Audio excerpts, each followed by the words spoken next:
Quoi surveiller en ce lundi 26 août 2024 en pré-marché des bourses nord-américaines? Là, si on regarde un peu les indices ce matin, ben on est c'est partagé. Là. Je regarde le Dow, le S&P, on est dans le vert et le Nasdaq est dans le rouge. Donc ça, c'est des indicateurs que ça pourrait virer d'un bord ou de l'autre aujourd'hui.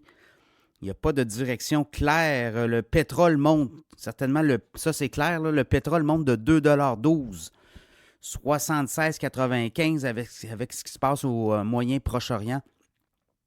Ça brasse beaucoup, là, Israël, Hezbollah, tout ça pour le pétrole, ça peut jouer. Donc, oui, le baril de pétrole monte aujourd'hui. Sinon, on regarde ceux qui bougent, les movers. Medirum Healthcare, le monte de 176% en avant-marché.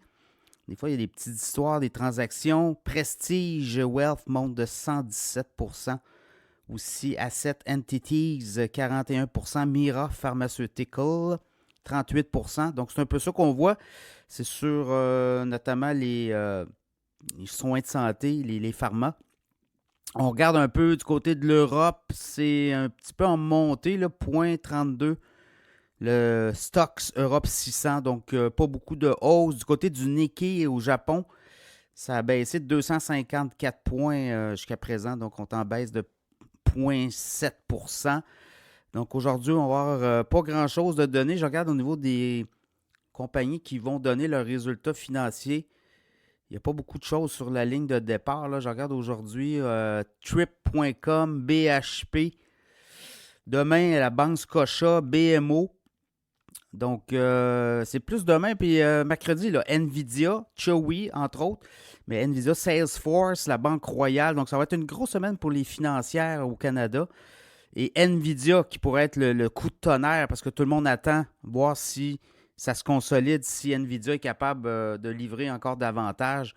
Et là, ben, ça va-tu être aussi buy the rumor, sell the news. Il y a beaucoup peut-être aussi d'investisseurs qui vont vendre à la suite de ça. C'est le mois d'août. N'oubliez pas, le mois de septembre, on embarque tranquillement aussi. Très tranquille. Il y a moins de volume. Donc, ça pourrait être... on a eu quand même une remontée là, des indices. Et là, ben, ça pourrait être une secousse. Ça va être à suivre là aussi.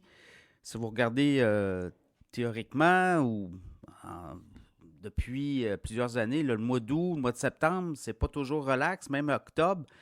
Des élections aussi aux États-Unis, il peut y avoir des rebondissements. Donald Trump remonte dans les sondages. Évidemment, là, on a fait le plein pour les démocrates, la convention. Mais là, on doit répondre aux questions. Et là, le clan Harris, notamment, doit répondre. Il va y avoir des débats. Donc, tout ça va se remettre en perspective. Voilà, c'est un peu ça. On va surveiller là, les marchés boursiers. Bah, c'est tout aussi l'après-décision. La Fed là, qui a dit qu'elle allait bouger ses taux d'intérêt.